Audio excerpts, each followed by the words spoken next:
नमस्कार विद्यार्थी मित्रांनो, मागील तासाला आपण पिस्टन रिंगा आणि कनेक्टिंग रॉड याबद्दलची माहिती पाहिली होती. आज आपण इंजिन मधला पुढचा महत्त्वाचा भाग पाहणार आहे, तो म्हणजे क्रँकशाफ्ट. त्याची आकृती तुमच्या स्क्रीनवरती दिसते आहे. आता क्रँकशाफ्ट हा संपूर्ण इंजिनचा कणा होय. जो शाफ्ट सरळ नसतो म्हणजेच वेडावाकडा असतो त्याला क्रँकशाफ्ट असं म्हणतात. हा क्रँकशाफ्ट तुम्हाला दिसतो आहे आकृतीमध्ये.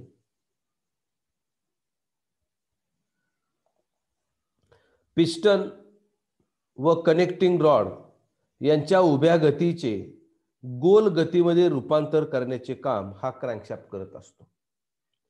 पॉवर स्ट्रोकच्या वेळी पिस्टन व कनेक्टिंग रॉड मार्फत पडणारा दाब या क्रँकशाफ्टला त्या ठिकाणी सहन करावा लागतो. यासाठी क्रँकशाफ्टची रचना ही जास्तीत जास्त मजबूत असावी लागते. मल्टी सिलेंडर इंजिनसाठी अखंड अशा या क्रँकशाफ्टची रचना केलेली असते, म्हणून त्यास सिंगल पीस क्रँकशाफ्ट असंही म्हणतात.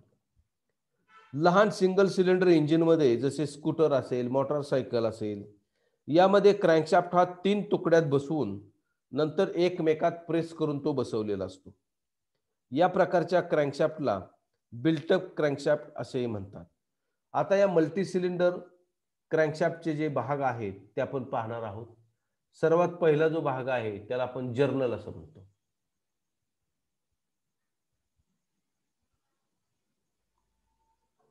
हा जर्नलचा भाग आहे.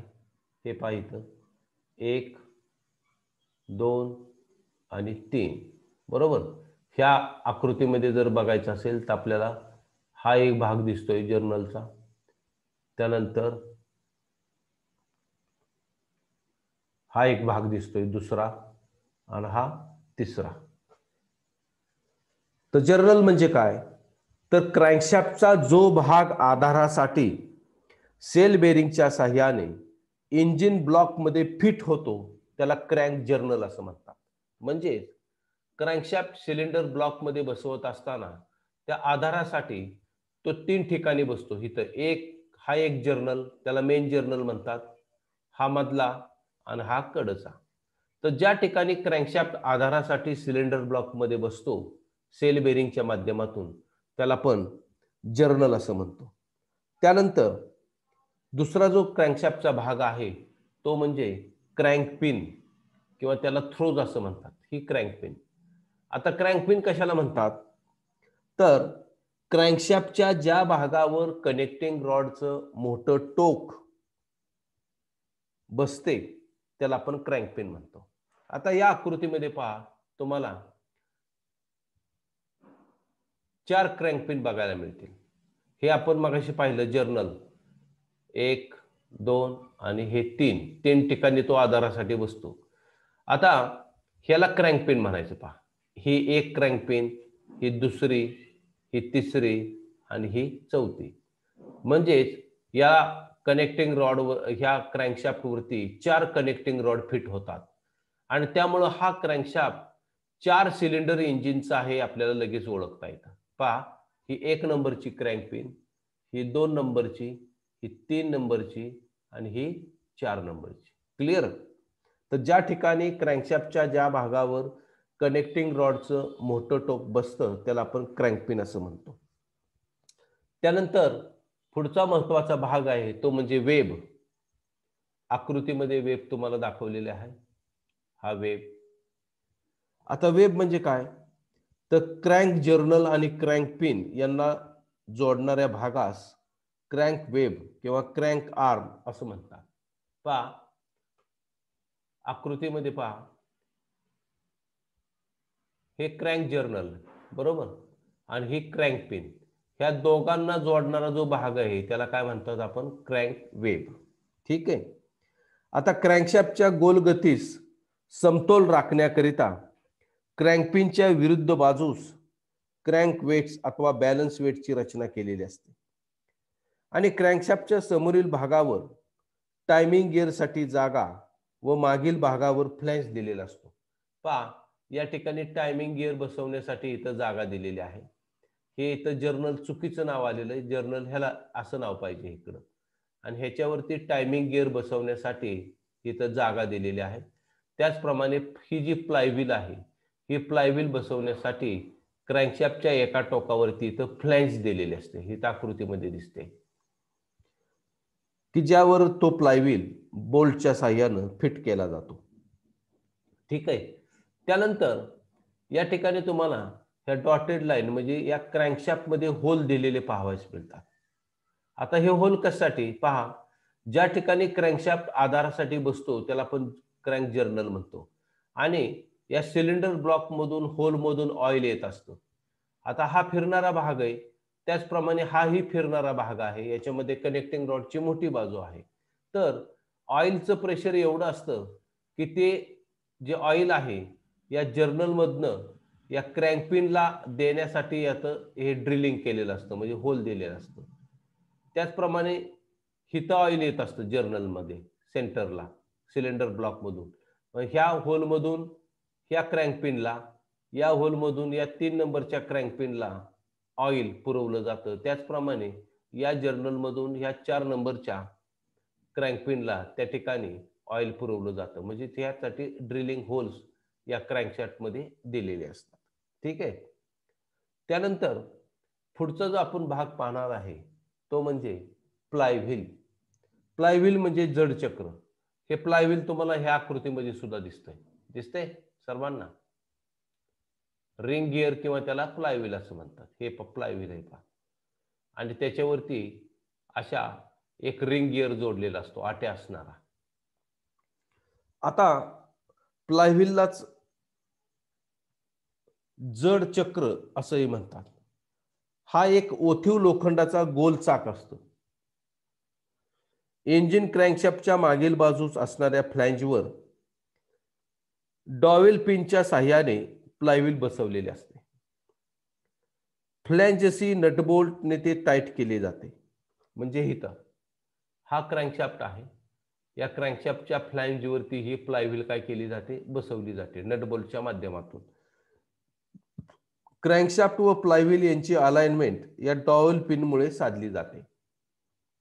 आता हे जे जड चक्र आहे लोखंडाचं, हे क्रँकशाफ्टवरती का बसवलं जातं, तर या प्लायव्हील क्रँकशाफ्टवर प्लायव्हील देण्याचे उद्देश पुढील प्रमाणे आहेत. कशासाठी दिलेलं असतं, तर पहिला उद्देश पॉवर स्ट्रोकच्या वेळी निर्माण झालेली शक्ती साठवून ठेवणे व दुसरा पॉवर स्ट्रोक येईपर्यंत ती क्रँकशाफ्टला पुरवणे. तुम्हाला सर्वांना माहिती आहे की आपल्या इंजिनमध्ये 4 स्ट्रोक घडून येत असतात: सक्शन, कॉम्प्रेशन, पॉवर आणि एक्झॉस्ट. या 4 स्ट्रोक पैकी फक्त एका स्ट्रोकमध्ये आपल्याला शक्ती मिळते, ती म्हणजे कोणता स्ट्रोक, पॉवर स्ट्रोक. आणि बाकीचे जे स्ट्रोक आहेत, सक्शन असेल, कॉम्प्रेशन असेल, एक्झॉस्ट असेल, या 3 स्ट्रोकमध्ये शक्ती तयार होत नाही. मात्र शक्ती तयार होण्यासाठी ते पूरक असे हे 3 स्ट्रोक काम करत असतात. आणि हे आयडल स्ट्रोक पूर्ण करण्यासाठी या प्लायव्हीलची रचना क्रँकशाफ्टच्या टोकावरती केलेली असते. त्याचप्रमाणे या क्रँकशाफ्टवर प्लायव्हील देण्याचा दुसरा उद्देश तो म्हणजे क्रँकशाफ्टची गती एक समान ठेवणे. तिसरा उद्देश आहे की क्रँकशाफ्टची शक्ती क्लच मार्फत गिअर बॉक्सला देणे. तुम्हाला नंतर थोडंसं समजेल की क्लचचाच एक भाग हा प्लायव्हील असतो, बरोबर. आणि त्यामुळं या प्लायव्हीलचं तिसरं कार्य आहे ते म्हणजे की क्रँकशाफ्टची शक्ती क्लच मार्फत गिअर बॉक्सला देणे. आणि त्याचप्रमाणे चौथा महत्वाचा उद्देश की प्लायव्हीलवर स्टार्टर रिंग दिलेली असते. ही रिंग तुम्हाला बघायला मिळते, क्लिअर, की ज्याद्वारे सेल्फ स्टार्टरने इंजिन आपल्याला काय करता येते, सुरू करता येतं. बऱ्याच वेळा आपण पाहतो मोटरसायकल असेल किंवा 4 चाकी वाहन असेल, इंजिन सुरू करण्यासाठी ड्रायव्हर बटन दाबतो, पण त्यावेळी काय घडतं, तर एक स्टार्टर जो असतो, या स्टार्टरला एक छोटा गिअर असतो, त्याच्याकडून ही प्लायव्हील फिरवली जाते. आणि ही जी प्लायव्हील फिरवल्यानंतर हा क्रँकशाफ्ट फिरतो. क्रँकशाफ्ट फिरल्यामुळं त्या इंजिन मधले पिस्टन वर खाली होतात आणि इंजिन त्या ठिकाणी सुरू होण्यास मदत होते. तर अशा प्रकारे या क्रँकशाफ्टवरती फ्लायव्हील देण्याचे उद्देश आहे. इथंही तुम्हाला ती फ्लायव्हील त्या ठिकाणी बघायला मिळेल.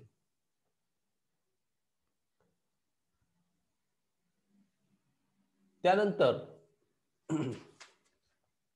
वॉल्व व वॉल्व यंत्रणा. आता इंजिन सिलेंडरमध्ये सक्शनच्या वेळेस मिश्रण आत घेणे व हे मिश्रण सिलेंडरमध्ये व्यवस्थितपणे दाबण्यासाठी सिलिंगचे कार्य करणे, तसेच पॉवर स्ट्रोक नंतर जळालेल्या गॅसेसना बाहेर काढून टाकण्यास वाव देण्यासाठी वॉल्व आणि वॉल्व ऑपरेटिंग यंत्रणा इंजिनवरती दिलेली असते. आयसी इंजिनमध्ये सक्शन स्ट्रोकच्या वेळेस इंधन व हवा यांचे मिश्रण आत घेण्यासाठी इनलेट वॉल्व असतो, तर जळालेले वायू बाहेर टाकण्यासाठी एक्झॉस्ट वॉल्वची रचना त्या ठिकाणी केलेली आहे. तर ही वॉल्व आणि वॉल्व यंत्रणेचा डिटेल अभ्यास आपण लेसन नंबर पुढच्या लेसनमध्ये म्हणजे लेसन नंबर 5 मध्ये घेणार आहे. त्यावेळी तुम्हाला थोडंसं डिटेलमध्ये त्याची माहिती मिळेल. त्यानंतर या इंजिन मधला पुढचा महत्वाचा भाग आहे तो म्हणजे कॅम्पशाफ्ट. या कॅम्पशाफ्टची आकृती तुम्हाला दिसते सर्वांना.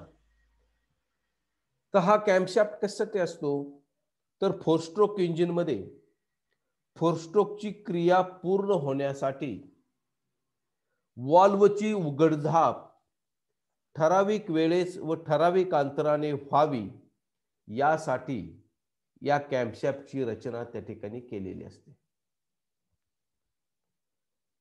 हा शाफ्ट हा सरळ शाफ्ट प्रमाणे असून त्यावर अंडाकृती आकाराचे कॅम्प त्या ठिकाणी तयार केलेले असतात.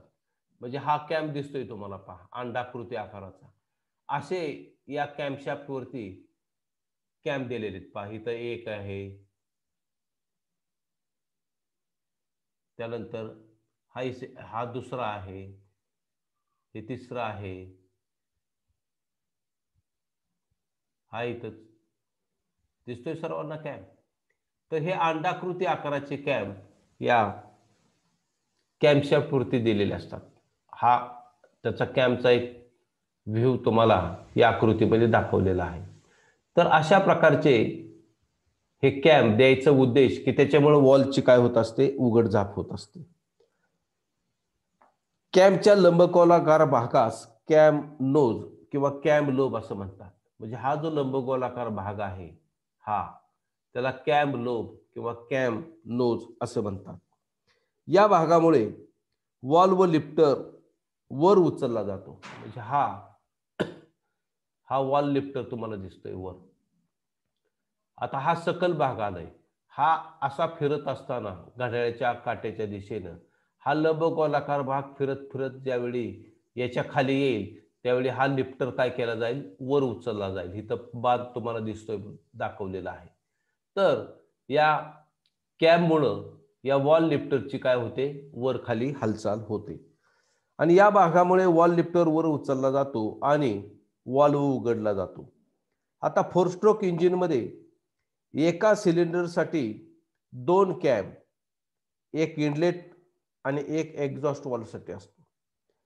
कॅम्पशाफ्ट इंजिन ब्लॉक मध्ये आधारावर बसण्यासाठी या कॅम्पशाफ्ट वरती जर्नलची रचना केलेली असते. म्हणजे ज्याप्रमाणे आपण क्रँकशाफ्ट फिट करताना बघितलेलं आहे, जर्नलची रचना केलेली असते, तसंच या ठिकाणी 3 ठिकाणी तो सिलेंडर ब्लॉक मध्ये फिट होतो. या भागांना काय म्हणायचं, कॅम्प जर्नल. ठीक आहे. आता कॅम्पशाफ्ट जर्नल हे त्या ब्लॉक मधील ब्रॉन्झ किंवा गन मेटल बुश मध्ये बसवतात.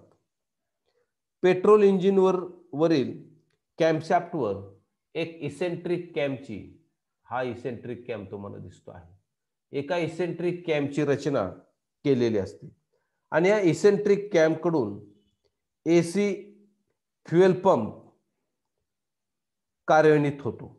तसेच ऑइल पंप व डिस्ट्रीब्युटर शाफ्टला गती घेण्यासाठी या कॅम्पशाफ्ट वरती एका ड्राईव्ह गिअरची रचना केलेली असते. पहा, हा गिअर असतो. तर खालील बाजूने तो ऑइल पंप फिरवतो आणि वरील बाजूने पेट्रोल इंजिन असेल तर तो डिस्ट्रीब्युटर फिरवण्याचं काम या गिअरकडून केलं जातं. कॅम्पशाफ्ट हा क्रोमियम, व्हॅनेडियम व निकेल या धातूच्या स्टीलमध्ये मिश्रण करून ड्रॉ फोर्जिंग पद्धतीने तयार केलेला असतो.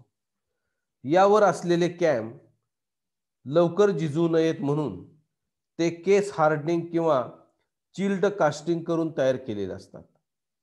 आणि या कॅम्पशाफ्टला क्रँकशाफ्टकडून काय केली जाते? गती दिली जाते. ठीक आहे. त्यानंतर पुढचा जो भाग आहे तो म्हणजे टायमिंग गिअर्स. पहा या ठिकाणी गिअर्स दाखवलेले आहेत, दिसते सर्वांना, आणि याला टायमिंग गिअर्स असं म्हणतात.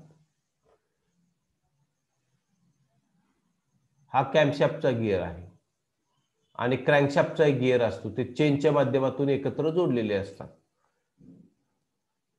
आता इंजिन कॅम्पशाफ्टला क्रँकशाफ्टची गती देण्यासाठी या गिअरची रचना केलेली असते. कॅम्पशाफ्टवर एक गिअर दिलेला असतो व क्रँकशाफ्टवर एक गिअर दिलेला असतो. हे दोन गिअर एकमेकांना मेश केलेले असतात. यांनाच टायमिंग गिअर असं म्हणतात. या गिअरचा रेशो 2:1 इतका असतो. क्रँकशाफ्टची गती कॅम्पशाफ्टला टायमिंग गिअर्सद्वारे देऊन कॅम्पशाफ्टवरील कॅमद्वारे इनलेट व एक्झॉस्ट वाल्व उघडले जातात. तर त्याची आपण माहिती पुढच्या लेसनमध्ये घेणार आहोत. आज आपण या ठिकाणी थांबूया. धन्यवाद.